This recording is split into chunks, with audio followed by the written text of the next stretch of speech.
Sejam todos bem-vindos ao estudo diário das Escrituras. Vou mandar um forte abraço aqui para a Renilda do Rócio Borges Gavazo. Ela escreveu aqui: Bom dia, irmão Vanderlei. Sou imensamente grato por fazer parte do verdadeiro Evangelho de Jesus Cristo. Até amanhã. Tem também aqui a Rosane, que escreveu: O sacerdócio é uma bênção na vida de todos nós. Verdade.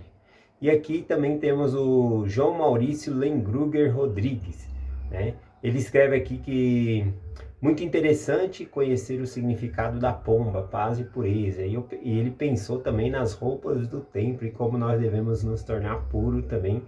E aí ele fala aqui também que ele se inscreveu no canal do Lucas Guerreiro, que já se inscreveu lá nesse novo canal, tá bom? Então um forte abraço a todos vocês, gratidão pelas mensagens de vocês. Vamos lá para o estudo de hoje que eu vou compartilhar com vocês. Vou compartilhar aqui em Marcos, capítulo 1, a partir do versículo 21. Né? O livro de Marcos, ele vai sempre falando, e depois Jesus fez isso, e depois aquilo. Né? E logo depois, é um livro de muita ação, ele fala muito das ações de Jesus Cristo, tá bom? Então aqui, essa parte é logo depois também, né? Ele coloca logo depois que Jesus Cristo foi batizado, logo depois que ele foi para o deserto, né? Ele ficou 40 dias jejuando no deserto, e aí logo depois conta essa parte aqui, tá bom? Claro que essa parte que Marcos fala, né? E logo depois tem um espaço de tempo, então ele está pegando só as ações. Por exemplo, o livro de Marcos, ele não menciona o sermão da montanha que tem em Mateus, né? Um sermão lindo que Jesus Cristo faz.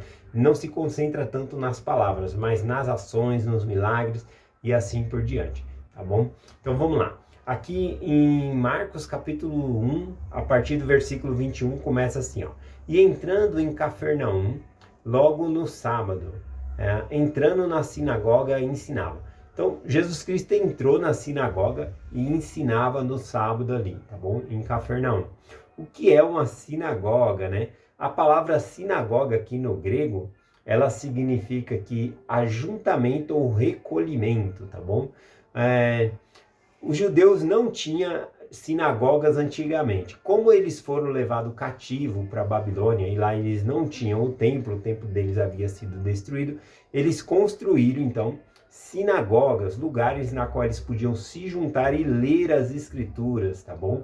Então, e também fazer adoração no sentido de orar a Deus. Então eles sempre oravam voltado, né, para Jerusalém, sempre voltando assim, voltando-se, né, a sua posição voltando-se para Jerusalém, e as sinagogas eles construíam nesse modelo também. Então, a sinagoga era um local onde eles se reuniam, se ajuntavam para ler a palavra de Deus e também para ensinar e adorar, né, fazer oração ali. Tá bom? Então, esse costume eles pegaram quando eles vieram da Babilônia. Então, lá na Babilônia eles fizeram isso e quando eles vieram, voltaram para Jerusalém, apesar de ter o templo, eles continuaram fazendo ali sinagogas e se reunindo com o povo, tá bom? Então, eu acho interessante que também na sinagoga, durante a semana que não tinha o culto, né, a leitura das escrituras, não tinha ali as orações dentro da sinagoga, ali funcionava como uma escola para crianças. Então, eu achei interessante isso. Bom, então Jesus Cristo foi até essa sinagoga e ensinava, tá bom? Vamos continuar aqui. Uma coisa interessante sobre a sinagoga, mais para frente, né, quando tá só os apóstolos de Jesus Cristo já havia ressuscitado, eles organizaram a igreja e eles chamavam também a casa dos irmãos de sinagoga, onde eles podiam se reunir, porque a palavra sinagoga significa isso, ajuntamento, né, reunião, né? É mais usada também antigamente como juntamento de frutas, mas aqui é juntamento de pessoas para adorar a Deus. E aí, por causa da perseguição dos judeus contra os cristãos, eles mudaram essa palavra, tá bom? Então, os da Igreja de Cristo começou a usar uma nova palavra onde eles se ajuntavam, que significava eclésias, né? Muitas pessoas interpretam eclésias como igreja, mas a palavra eclésia significa assembleia. Tá bom? Então também um tipo de ajuntamento de pessoas assim. Então vamos continuar aqui. Eu li o versículo 21, vamos ver o versículo 22. Então Jesus Cristo ensinava e o que acontecia? E maravilhavam-se da sua doutrina, porque os ensinava como tendo autoridade e não como os escribas. Então, olha aqui, o ensinamento de Jesus Cristo maravilhava as pessoas, né? As pessoas ficavam maravilhadas. E qual é o ponto aqui que eles falam que eles se maravilhavam? Primeiro, ele fala que Jesus Cristo ele ensinava como tendo autoridade e não como os escribas. Então, ele está fazendo claramente aqui uma comparação entre o ensinamento de Jesus Cristo e o ensinamento dos escribas. Lembrando que os escribas eram os copistas da lei, né, que copiavam. Então eles eram o que mais entendiam da lei ali, porque eles copiavam, né, era a mão que copiava essas escrituras. Então eles sabiam muitos trechos das escrituras ali, inclusive de cor. Né? E mesmo assim, Jesus Cristo ensinava e superava em muito o conhecimento aqui dos escribas, né? Então, qual que é a diferença aqui do ensinamento dos escribas, né? Quando ele fala que Jesus ensinava como autoridade, né? E os escribas não. Os escribas, quando eles ensinavam, eles citavam o rabino, né? Ele falava assim, ó, o rabino tal ensinava isso, ou pegava e falava, Moisés ensinou isso, tal. Então, eles falavam sobre a propriedade que outra pessoa ensinou. Jesus Cristo não, ele falava dele mesmo, né? Ele explicava as escrituras. Vou até dar um exemplo melhor aqui, para que nós possamos entender o que significa quando diz que Jesus Cristo ensinava com autoridade. Ou seja, de autonomia própria, né? Ele não ficava citando, o rabino tal ensinou isso, ou coisa assim. Pelo contrário, mesmo que Moisés ou outros profetas tivessem ensinado, ele falava aquilo e ele colocava algo a mais, né? Vamos colocar aqui, para dar o exemplo. Lá em Mateus capítulo 5, por exemplo, no versículo 21, diz assim, ó, Jesus Cristo falando, ouviste o que foi dito pelos antigos, não matarás, né? Senão a pessoa vai ser réu de juízo. Aí Jesus Cristo cita o que foi dito pelos antigos, mas ele diz, né, no versículo 22, eu vos digo, porém, que qualquer que encolerizar contra seu irmão, sem motivo será réu de juízo. Então, olha, ele falou, olha, pelos antigos, os antigos profetas falaram que aquele que me matar, ele vai ser réu do juízo, né? Ele vai sofrer uma condenação ali. Aí, mas eu, porém, vos digo. Então veja que ele não está dizendo o rabino, está falando outro. Ele é o próprio Deus falando, e ele fala, eu, porém, vos digo, qualquer um que se encoloriza, né, contra seu irmão sem motivo, esse também vai ser réu de juízo, né? Então eu acho muito interessante aqui as palavras. Outro, né, é no versículo 27, quando Jesus Cristo diz assim, ó, ouviste o que foi dito aos antigos, não cometerás adultério.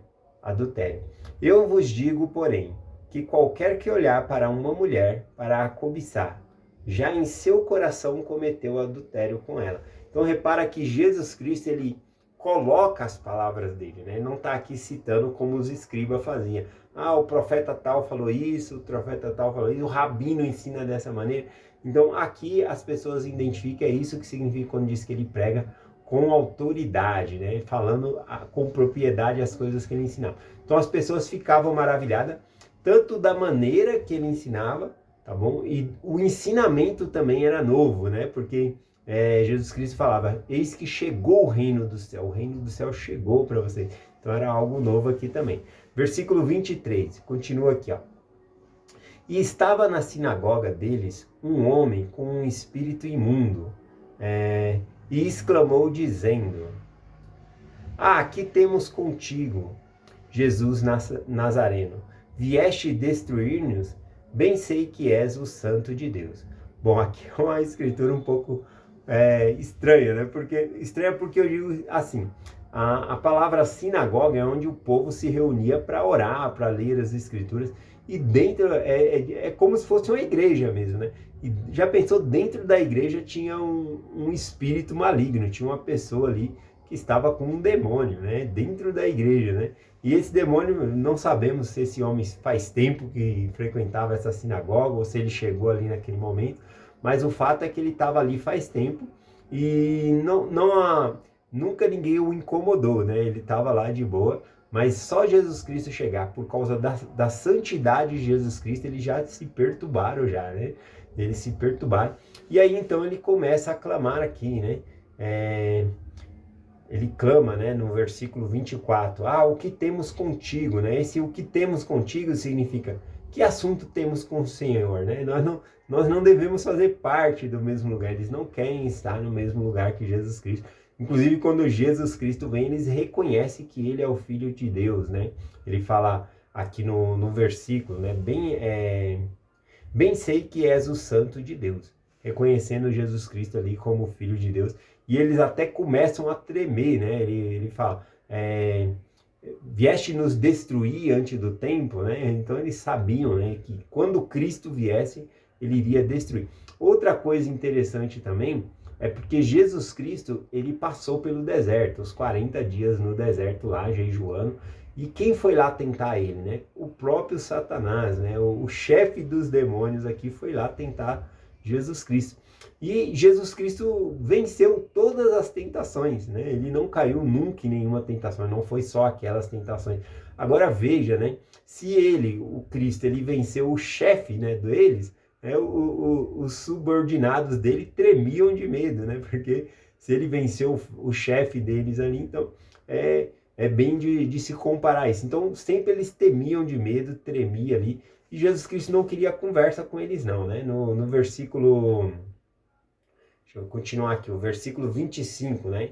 E respondeu Jesus dizendo, cala-te e sai dele, né? Então Jesus Cristo não queria conversa com esses demônios, não. Hoje em dia a gente vê aí que as pessoas, quando tem manifestação, dá o microfone ali pro espírito ficar falando e não sei o que, parece um show, né? Fica conversando aí. E Jesus Cristo não, ele falou, cala-te e sai dele, manda embora, né? Ele já mandava embora ali.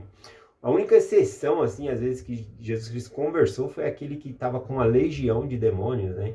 E Jesus Cristo pergunta qual o seu nome somente, né? E depois o Senhor permite que ele vá para a manada de porcos lá, né? Então tem esse episódio aqui, mas Jesus Cristo não ficava conversando, fazendo pergunta, não, né? É cala-te e saia, né? Esse é o sentido aqui. Vamos lá, versículo 26 diz assim, então o espírito imundo, convulsionando, clamou com grande voz e saiu dele. E todos se admiravam, a ponto de perguntar entre si, dizendo, que é isto? Que nova doutrina é essa? Doutrina que novo ensinamento é esse, né? Pois com autoridade ordena aos espíritos imundos e eles lhe obedecem. Eles ficaram espantados com isso, né? Entre os judeus existia também exorcismo, né? Mas era um processo demorado, tá bom? Então eles iam lá, oravam,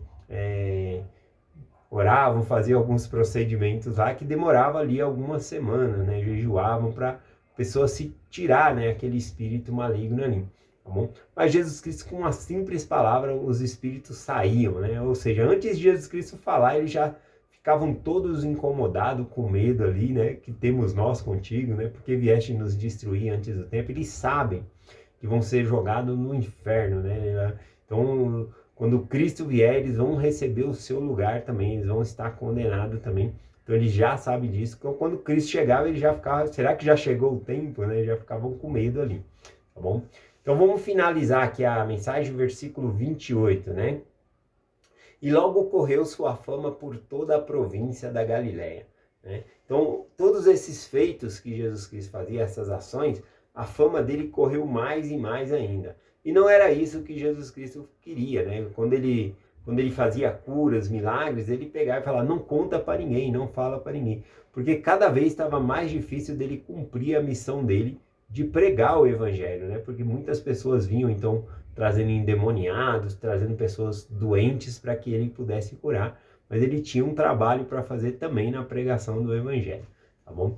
Então eu vou terminar a mensagem por aqui, falando que todo mundo está sujeito a Jesus Cristo, tá bom? As células do nosso corpo, tudo obedece ao Senhor. Nós temos milagres dentro das Escrituras que a pessoa não tinha fé, mas ainda assim era curado, né? Não tinha fé, mas era curado. Porque até a sua célula, né, tudo do seu corpo obedece ao Senhor, tá bom? Então, se ele ordenar, aquela febre sai, aquilo, né, tudo é curado, tá bom? Eu estou citando aqui lá no tanque de Betesda, né? Aquele homem, ele perguntou para aquele homem que estava 38 anos enfermo ali, né? E ele perguntou, queres ser curado, né? Ele falou, eu quero, mas quando não tem ninguém que me ponha no tanque ali para me ser curado. Então, sem perguntar mais nada, ele só falou para o homem, né? Levanta, toma o teu leite e anda, né? Então, aquele homem não sabia que era Jesus Cristo ali, porque até perguntaram para ele, ele não sabia que era Jesus Cristo. Bom, enfim. Então, Cristo, ele tem todo o poder. Ele pode fazer todas as coisas, tá bom? E eu deixo essa mensagem com vocês em nome de Jesus Cristo. Amém. Até amanhã.